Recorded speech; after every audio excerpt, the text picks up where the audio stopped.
एक बार एक राजा ने विद्वान ज्योतिषियों की सभा बुलाकर उन सभी से एक प्रश्न किया। राजा ने उनसे पूछा कि मेरी जन्म पत्रिका के अनुसार मेरा राजा बनने का योग था, इसीलिए मैं राजा बना।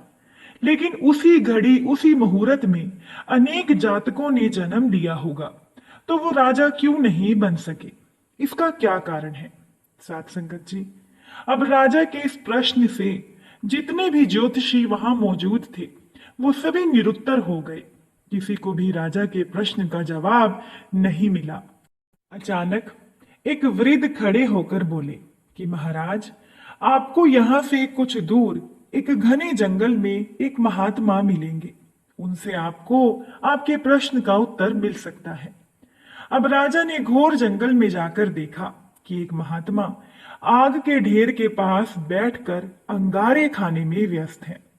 राजा ने महात्मा से जैसे ही प्रश्न पूछा, उस महात्मा ने क्रोधित होकर कहा कि तेरे प्रश्न का उत्तर मुझे नहीं पता। तेरे प्रश्न का उत्तर आगे पहाड़ियों के बीच एक और महात्मा बैठे हैं, वो तुम्हारे प्रश्न का उत्तर दे सकते हैं। अब राजा को अपने प्रश्न का उत्तर जानना था। राजा की जिज्ञासा और बढ़ गई। अब बहुत ही कठिन पहाड़ी मार्ग पार करके राजा बड़ी ही कठिनाई के साथ एक दूसरे महात्मा के पास पहुंचे। अब राजा ने जब दूसरे महात्मा को देखा तो राजा हैरान रह गए, क्योंकि दृश्य ही कुछ ऐसा था। वो महात्मा अपना ही मांस चिमटे से नोच नोच कर खा रहे थे। राजा ने उस महात्मा से जब अपना प्रश्न किया तो उस महात्मा ने भी राजा को डांटते हुए कहा कि मैं भूख से बेचैन हूं, मेरे पास समय नहीं है, मैं तुम्हारे प्रश्न का उत्तर नहीं दे सकता। आगे एक आदिवासी गांव है। उस गांव में एक बालक जन्म लेने वाला है जो थोड़ी देर ही जिंदा रहेगा, और वो बालक तुम्हारे प्रश्न का उत्तर दे सकता है। अब राजा की बेचैनी और जिज्ञासा और बढ़ गई। साथ संगत जी, राजा बहुत बेचैन हुआ, क्योंकि राजा का प्रश्न एक अजब पहेली बन चुका था। अब राजा की उत्सुकता प्रबल थी।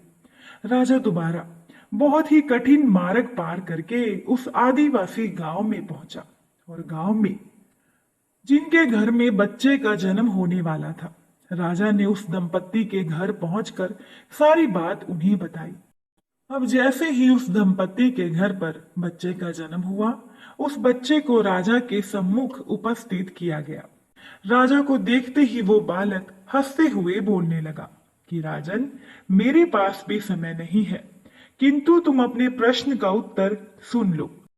उस बालक ने राजा को बताना शुरू किया कि राजन, तुम, मैं और वो दो महात्मा जिनसे तुम मिलकर आ रहे हो, हम चारों पिछले जन्म में भाई थे और हम राजकुमार थे। एक बार शिकार खेलते खेलते हम जंगल में 3 दिन तक भूखे प्यासे भटकते रहे। अचानक हम चारों भाइयों को आटे की एक पोटली मिली और हम चारों ने 4 रोटियां बनाई। हम अपनी अपनी रोटी लेकर खाने के लिए बैठे ही थे कि भूख प्यास से तड़पते हुए एक महात्मा वहां पर आ गए। अब अंगारे खाने वाले भाई से उस महात्मा ने कहा कि बेटा, मैं 10 दिन से भूखा हूं, अपनी रोटी में से थोड़ा सा हिस्सा मुझे भी दे दो, मुझ पर दया करो, मेरा भी जीवन बच जाएगा। इतना सुनते ही वो अंगारे खाने वाले भैया गुस्से से भड़क उठे और बोले कि अगर मैं तुम्हें दे दूंगा तो मैं क्या खाऊंगा? क्या मैं आग खाऊंगा? चलो भागो यहां से।